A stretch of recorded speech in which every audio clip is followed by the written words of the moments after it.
Time for us to get right into the news review, and we're going to be having some interesting conversations today. We're going to be talking about the government's threat to shut down the DTT platform, saying that broadcasters are not paying for the service. The SHS reopening and all the drama surrounding that, the interdiction of some head teachers for paying unauthorized fees. CHAS is slamming GES for doing the interdiction via social media. We're also going to be discussing the fight against corruption. NDC flag bearer John Mahama is making a promise that he's going to deal with past and present corrupt officials. I guess that's going to go. I don't know how far back he's going to go on that one, but we'll see. We'll get into that conversation shortly. The show is interactive. Don't forget that it's #BreakfastDaily. Now, if you have to leave your TV for whatever reason, you know that we have the app, right? And the app, you can actually watch us live on the app as well. The Citi Newsroom app. You can go over to iOS, your Google Store, Apple Store, and whatever platform you're on, you can download it, and it works just fine, all right? The show is interactive as well. Our WhatsApp line is 0204-447-033. You can also, if you're watching us on social media, use the hashtag Breakfast Daily for us to hear what you're thinking. Now, my guests are seated. These are, like I've said before, my favorite humans on earth. Larry Alansdogbe, editor of the Herald newspaper, and Elvis Darkom, the editor of the Finder newspaper, as well as newscenter.com. Gentlemen, you're welcome. Thank you. How are you doing? I'm good. Yourself? Yeah, I'm very well, very well. Yeah. I'm in a good mood. Yeah. Yeah. For me, Dadana. So, Dadana. Dadana means what? Dadana. How it was, that's how it is. That's how it still is. Okay. You know the prayer. It's as it was in the beginning. So shall it be, ever be. Now I never. Well, let's get right into the stories we have for today. The government is threatening to shut down the DTT platform. Let me quickly get to read some stories for you.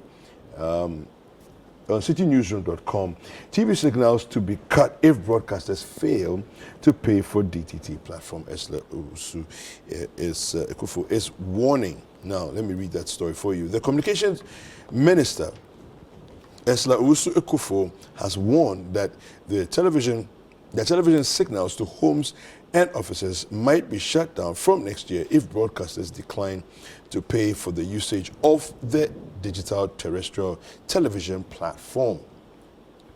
Now, Esla Owusu Ekufo, speaking on the floor of Parliament on Monday, said the government, which has covered the operating cost of the platform, can no longer bear the financial burden.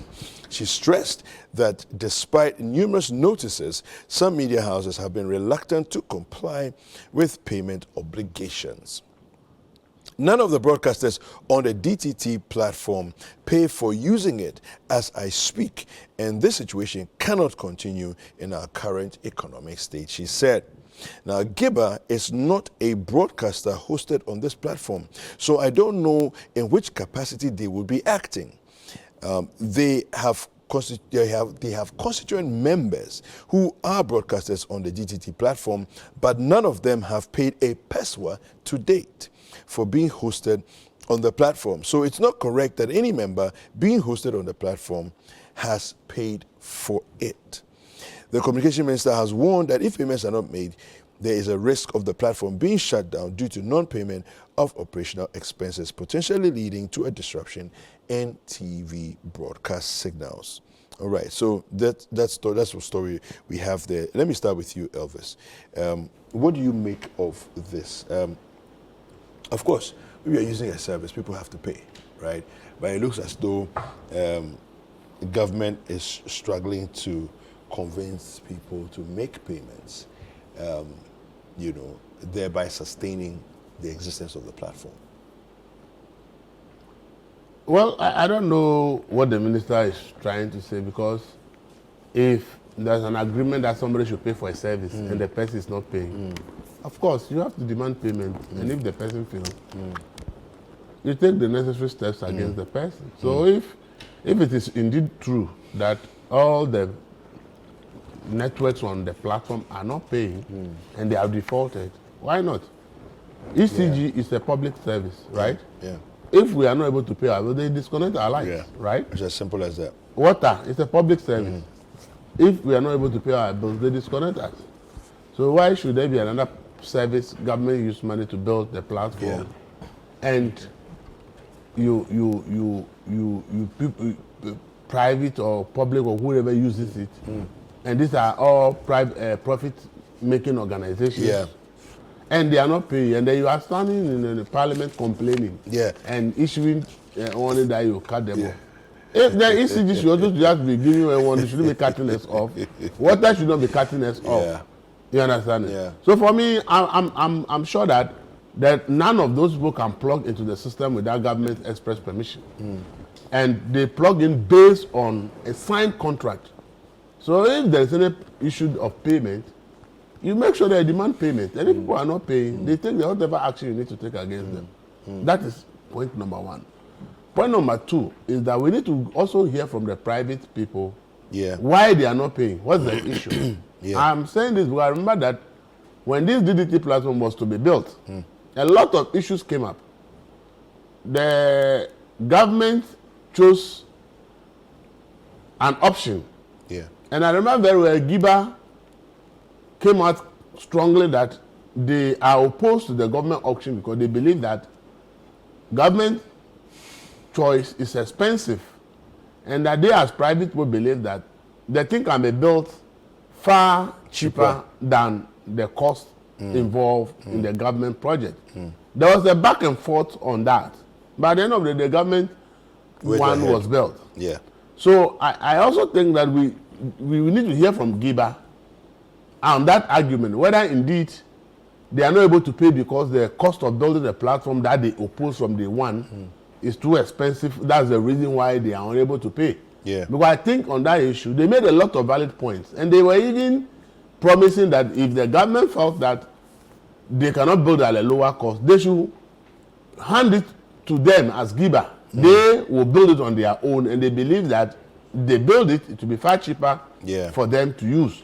So this cost issue, it started not today, long before the platform was built. Let me help us out in the conversation. I want to read another story from citinewsroom.com again. It says here, just get into it. Giba sues, this is in August, all right? This story was in August 3rd.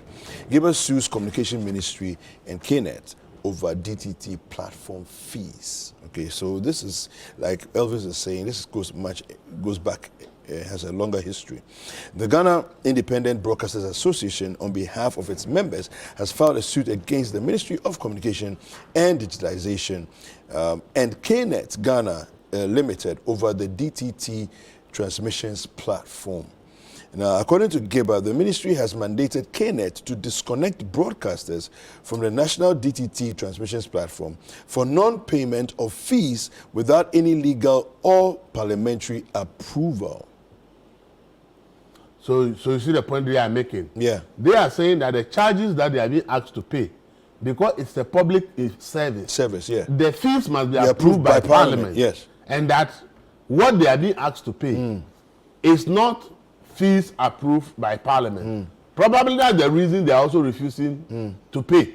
Because they are making the argument that if you want us to pay for the thing, every payment that everybody is supposed to do, once it is a public institution, the fees and charges bill of Parliament must determine that this is the appropriate fee to pay. And for them, they have not seen that in the fees and charges bill of anything approved by Parliament, for which reason they are also refusing to pay. So now you see where the argument is. So why is that the minister didn't speak to the issue of parliamentary approval for fees?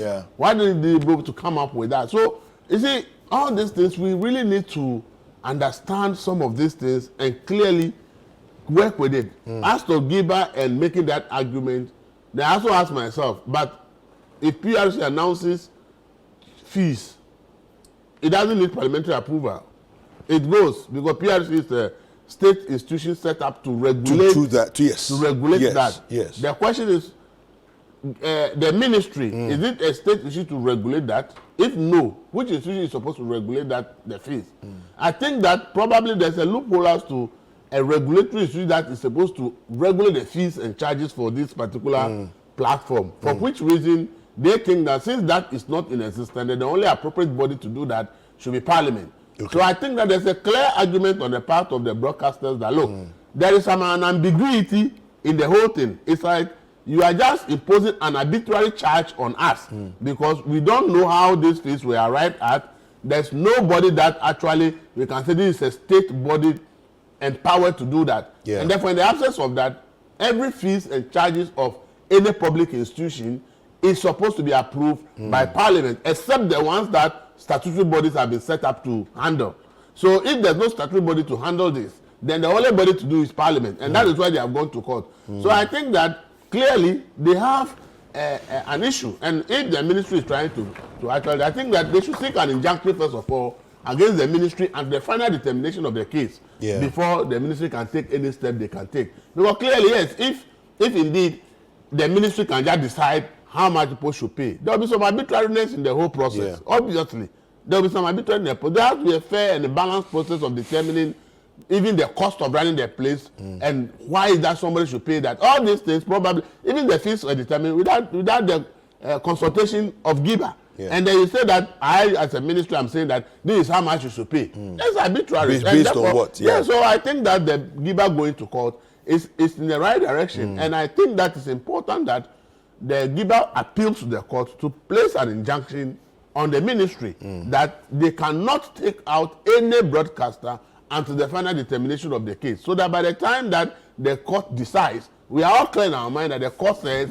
the Parliament must approve the fees. That will be if the court says Parliament should not approve, the ministry has the power to impose, then we know that's the position of the law because a court has ruled on it. But until then, I think that there's a need for an injunction to block the minister from doing anything like that. Larry, I don't know what you make of this. First of all, so good morning. You know, we need to look at what this whole BDDT is about. Okay? Now, and why we are where we are now. What is it about? It's just a migration from the analog system, you know, of broadcasting, okay, to a more digital kind of approach that gives you, you know, a better picture quality, sound quality, and all other things that come with it. So, with it, exactly. And so, government, I think it started, I don't know whether it preceded the Mahama administration or, it preceded Mahama administration. Or but it took, I remember Omani Buama, you know, leading that charge during his time as Minister for Communication. And I mean, back in the day, as Elvis said, there were a lot of debates, you know, as to charges or what the TV stations or the media houses that are going to be on the platform, radio, TV, you know, are to expect. And then, I mean, the charges that were to come with it. And so the debate about pricing and all that had been part of all this discussion at the time. Now, what is happening now with the minister threatening is that I hear since 2015, not even a single payment has been made by any of the media houses.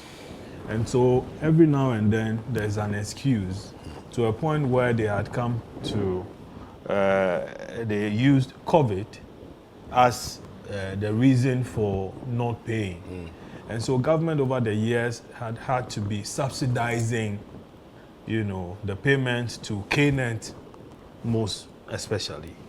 And to a point where the government, through NCA, is now at its wit's end, can't continue anymore. So that is how come we've gotten to where we are, to the point where the minister had gone to Parliament and is threatening that, hey, if you guys don't take care, we're going to cut off you people. Media ownership is business. Okay? So newspaper, television, radio, even internet platforms right now, I mean, people are raking millions of dollars out of that. I mean, if you know the story of Rupert Murdoch, you know what we are talking about. So the question is, how come over there these guys are able to run, media as a multi-billion dollar industry? Yeah. Okay, where over there when they describe you as a media mogul, it's a very, very weighty, description. But here, I'm not sure whether, Do we have media moguls in Ghana? Not of the international level. Well, I don't know. but the point is that you need adverts to drive that. You need businesses, setting up and then driving all that conversation. A while back, I mean, the banking industry provided a lot of revenue for media houses. But how many of those banks are folded up? How many of those financial institutions are folded up? So you can't make the kind of revenue that is expected to pay your workers, make profits, and then, be in the market competing with other things. You can't do that. Yeah. And so if the bills are quite excessive and then these guys are unable to pay, one could understand. Now, I was just talking to one of the people within the space, in the industry, who says that as of last year, they had come out with a suggestion as to how much should be paid and how it should be paid. But they haven't really concluded on that. Meaning, therefore, that no payment even has been effected from, this my contact and so on. Threatening to shut them down, I don't know whether that is the best approach. Okay, very often this particular minister has always used that approach, the stick approach. Okay, not the carrot. And it has always not been in the best interest of people. See, there is a certain what's the word? Is it educational aspect of media operation? That is why governments, the world over, are owners of media houses. In our country here, GBC owns radio, television, radio and television, and they are scattered all over the country. It's because government needs to reach out to, the citizenry at a certain time. There's a pandemic that you need to broadcast. You have to do that. There is, let's say, a certain information, a government policy that is being driven. You need to use the media to get there. If I am into private sector, I decide, okay, I don't like the size of the president's nose. So if the thing comes, I'm not going to use it. Do you understand? But if government owns the media house, they can't say that they won't do it. So in America, the Voice of America, in the US, Voice of America is one key example that you can cite. As for them, they are like the external broadcaster of America. Okay. It's a NPR, National Public Radio. Okay. That's state-owned. That is state-owned. Okay. NBC, one of the, so they have a state-owned, but as for Voice of America, it's like the foreign relations arm to broadcast the positive of America, just like DW or Germany. So sometimes if you go to America and Germany, you may not even get those radio signals in those countries. It's for international broadcast. For international broadcast. But this, as you rightly said, in fact, BBC. Next year they are increasing TV license for BBC. The UK government increased TV license because they know that the media is valuable as media. Larry has pointed out. You get it. So then also the newswire, the newswire system, the news agency kind of thing. Ghana, we have the Ghana News Agency. I think within the African setup there's PANA. Pan-African. And many, so we can. So that is even for the state. So you can't go saying that, listen, you are shutting down a private sector operations because they haven't paid. Money is not everything.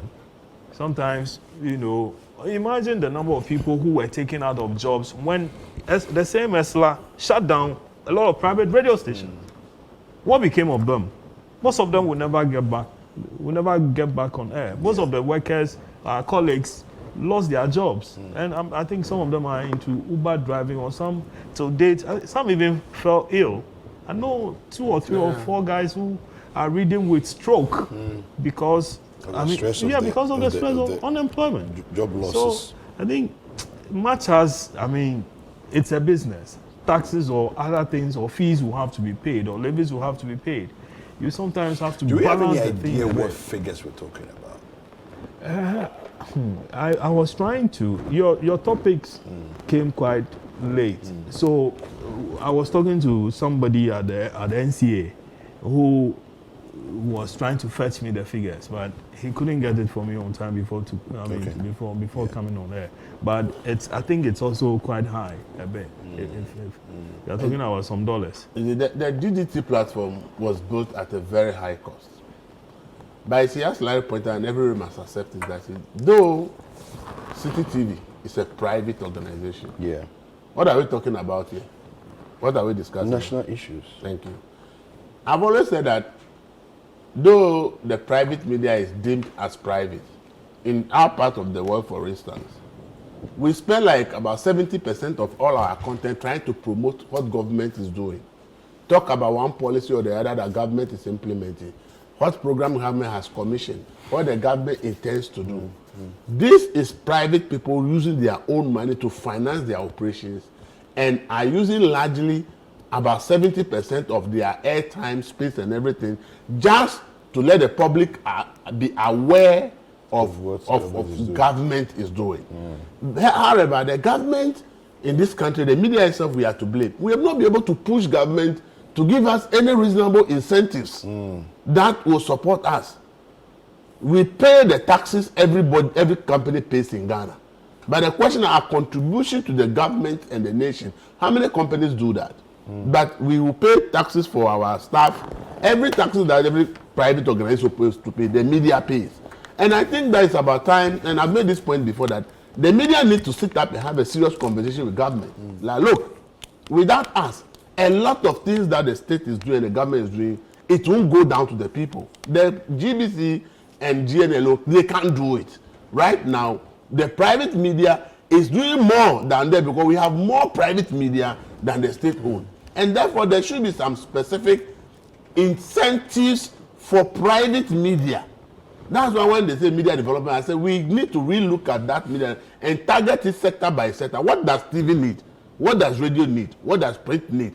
And come up with some proposals as to how government can support the media. Because private people cannot be using their pocket money to run organizations like this and then use 70% of all that should be giving them revenue to promote the government. The government itself doesn't advertise, you don't even make any money from government in the first place. Yeah. And you find your own money and then you are using it to run your business and you have 70% of all your content just to educate the public about whatever that the government is doing. Yet that government is not giving you any incentives. You understand it? So for DDT platform, for them, all radio stations are supposed to be also migrated there. It could have been an argument that, look, because of what we do, the government should finance DDT platform free of charge for all the media houses. Because at the end of the day, the investment you are making, you are getting it back through all the work that these media houses are doing to get the people informed about what you are doing. When COVID came, who was sending all the messages to the public? Everything that gets to know in this country goes to the media. And the private media is so huge today. So it's time that the private media should sit up, because it's like we are not fighting for ourselves.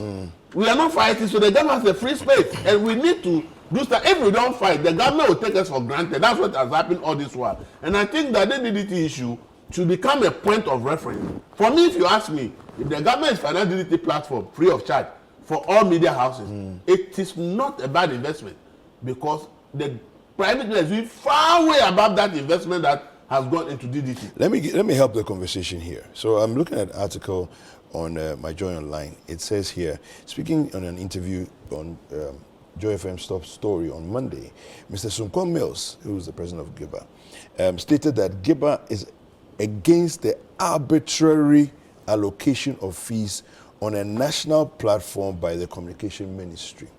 According to him, the minister earlier proposed a fee of $15,000 a month per station. However, it was slashed to $10,000 US dollars a month after the fee was challenged and the association called for a breakdown.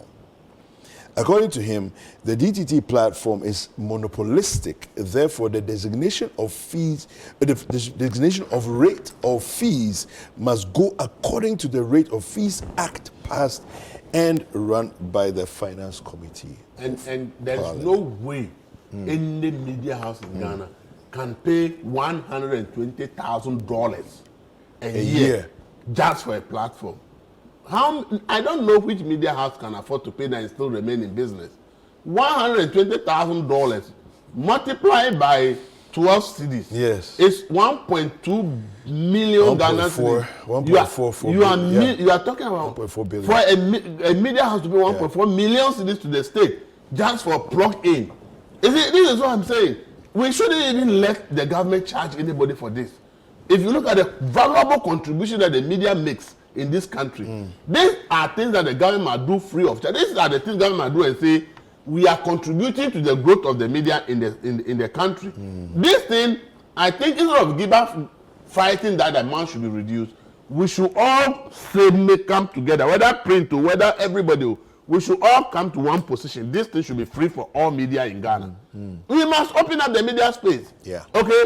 If it goes to become fees, it means that a lot of radio stations they can't even operate, they'll shut down. A lot of TV stations will shut down because they can't afford the fee. Because now once we move from analog to the digital, it means that completely we shut down all the systems. So if you can't afford it, you can't broadcast. You can't do anything. And I don't think that is the best way to run a country. That's why the media organizations from Giba, everybody, we should all gang up and say, look, if all of this that we are doing, we don't get any tax incentive or anything, then we think that this platform should be free for all radio stations. Everybody should plug it. Government should take up the fees. It's your contribution to making sure that your policies and programs and everything that you want the people to know, you get to know it. Government doesn't pay you for carrying news stories, carrying features, doing programs to educate people on any issue. Everything you do about it is free, and the government have to advertise with you. So what do you gain by promoting all this of government? I think that the argument should change. Even they shouldn't be talking about paying the fees. They should be talking about the fact that government, you must continue to bear the cost of this platform free of charge as a way of media pluralism in Ghana. You are supporting media pluralism in Ghana. So make the platform free for everybody. That is my position. All right, fantastic. I will come back and wrap up on this conversation. Let's take a quick break and then we'll be right back. All right, welcome back. It's still Breakfast Daily. It is still the news review segment, and we're having a conversation here this morning. I'm here with Larry Alansdogbe and Elvis Darko. Now, we're having this conversation about the DTT platform that the government is threatening to shut down because the various members on the platform have till date not paid any fees whatsoever. Just a bit of context, Giba has actually sued the Ministry of Communications and KNET on the fees, calling the fees ostensibly arbitrary and maybe even draconian in a certain sense. My words, not their words, my words there. But Larry, you want to wrap up on this for us? Sure, and I want to talk about the fees. $15,000. $15,000 a month. Yeah, some day inside. Not even a year. But they said they've reduced it to 10,000. No, even if they reduce it to 5,000. Yeah. It's way or 2,000 for Ghanaian media. Like I said, governments over, the world over are the biggest, advertising units, let's say. And so if the government doesn't, in our parts of the world, let me say, government is not advertising much. Businesses are not thriving. Yeah. The economy is not as functional as one expects. And you are having to pay $15,000 every month. Dollars every month. I mean, that is obviously, the word you are running away from, draconian. Yeah, it's draconian. It is. How? How much do even journalists get paid in this country? A broadcaster. Okay? No matter your size and no matter your level, no matter your competence, how much are they paid? To a point where government will be, yes, so much. And so maybe this whole discussion, must be expanded to look at the industry first of all, before any other thing is slapped on the people. And talking about that, I mean, the least said about newspapers with respect to adverts, the better. Okay? Sometimes some of the adverts you see in the newspapers are free. They are free, oh. They are free. I'm telling you. Wow. And so there are times when government agencies advertising and then they are looking out for, you this people cry, where are you aligned? Are you for us or you are against us? Let me tell you. MPA, National Petroleum Authority, used to advertise in the Herald. Okay. Then suddenly there was a change of government. And then all I heard was that, the list of favorite newspapers. The newspapers the favorite list, newspapers has been reviewed. Herald is not inside it's going to anymore. be reviewed. When they started to advertise, and what in between that, they were still advertising. Yeah. That I saw newspapers that we used to run this thing together, Daily Guide, and you name them, and so on. So I called a few friends. What is happening down there? Can we say, oh no, we are still working on the list, so we'll talk to management. Hey, put on that Tampuli. And I thought that, okay, when, after a change, the change will affect us. Yeah. Never. I chased that thing many times. Wow. Many times. It wouldn't come. Because Herald is not, on the good side. Our people. Herald is not part of our But you'll be people. shocked that, listen, the so-called our people would also come in, and whatever it is will continue. Because maybe somebody down there doesn't like you. Do you understand? Wow. And so you ask yourself, when you have to, and I'm sure Elvis will have his own story. Oftentimes he won't say it on air. When we go out there, you go and say it. Oh, no. What you are saying is true. We used to do a lot of adverts for some. In fact, from us, even some state agencies will not do adverts for them. Because they will not even pay. They will not pay. Yeah. Look, when it's read the audited general report, Graphic is owed about 50 million Ghana cedis in adverts. If you go and check it, they are all state agencies. Yes, they are. About 50 Ghanaian million. that is struggling, their old advert cost over 20-something million Ghana cedis. But the paper is struggling. If you go and check, most of the adverts are state-owned. They won't pay. So for us, even if you give us certain state-owned adverts in certain, we don't even do it. Truth is that they don't pay. They actually make you waste money to print the thing, and they don't. And it's true, as like I said, for us, there are so many public institutions. Initially, we used to have even subscription, just subscription to purchase the paper. You'll be there, they'll just bring a letter, we are no longer buying this paper. You'll be there because somebody has changed there, some new person is the PR now. Somebody has decided, we will not buy this paper again. So it's really just subscribe, get copy of the paper. Yeah. But the same people will now be sending you their stories from Exactly. to print in the paper for them when they are not even buying copies of the paper. Yeah. So look, people does juju and malams on TV and radio. It's nothing. It's because there's no money to do quality content. The media house is broke. Doesn't have money to go and produce content. The next time is they need to pay electricity, water. Some of the staff don't get paid, but at least they want to pay electricity. The radio and TV will still stay on. So then the herbalists come, no verification, they put it on air. The juju man come. The pastor that will come and insult them, they will be on it because for them, they can pay cash more. And that's what they will use to pay their rent and their electricity bills so that they can be on air. So when people complain about poor quality content, I think it's a bottom line of money. No media house want to put those things on air anyway. If they have money to do quality content, they want to do quality content. Because that's what they are set up for. But I think that we should also have a conversation. Broke. Yeah, but very broke to the extent that no, but I think we should also have the conversation that not everybody should get into media. That's the issue. But the point, the person entered the media with the hope that things will be well. He's done all the investment, bought the equipment, did everything. Now enter the business is so bad. The question is, when you shut it down, all the investment you put in all that will also go down the drain. Yeah. So you want to try and save the investment in a little way. The little way is that if the malam can pay, the pastor can pay, the juju man can pay, the whatever can pay, you collect this small. Asking who are the media owners? Media ownership and media management, they are two separate issues. Yes. Okay? And the owners are mostly politicians who go for professionals like you to come and run the organization for them. And while you are running it based on your own, expertise, he comes and says, but we are not making money. And then the malam wants to come on TV, and the man is paying good money. Your key performance indicators, revenue is number one. Kweku Bonsan wants to come on TV. Thank you. To a point where Agrada owns a TV station. Yes. I think Kweku Bonsan was constantly on the showbiz. Yeah, and you see, is she on DDT platform? This that NCA want to do, they want to do. Yeah. They will shut down the few ones with the good quality content, and I will have all the juju men, the pastors, and all taking over all the places. Because then they will find the money to pay. Yes. So they will be on air. And those that are actually providing that kind of content that can help, you shut them down because they are not. So look, I mean, if you're looking for that's where we're heading. We are very broke. The churches.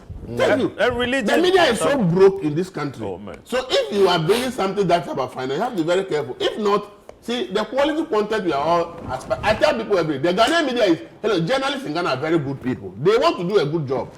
Journalists present very good programs. Oh, I want to go and do this story that.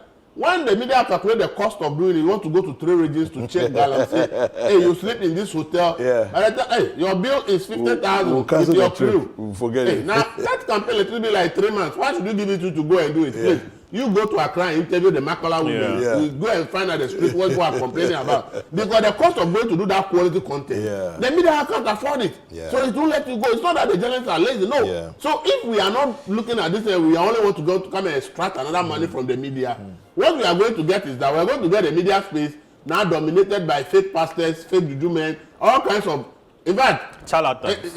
You know now that people they say they are Illuminati. They are all on TV now. Everything now is on TV now. Do you know it? I didn't know that. Okay, let's make progress. You want the digital channel. You'll be shocked. And fraud. Somebody can go and take a JP Morgan logo and say they are a service and loan company in Ghana.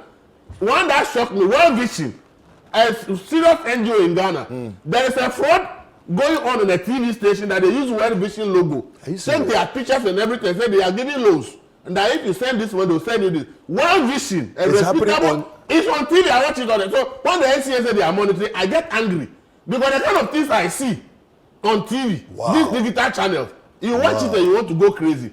And if they can be doing fraud and be getting money and be paying to be on air, and those that are doing the quality where you want to impose 10,000, they will do fraud and pay, and the fraud will continue. While the good ones that want to do quality work will be out of the system. So I think that this thing.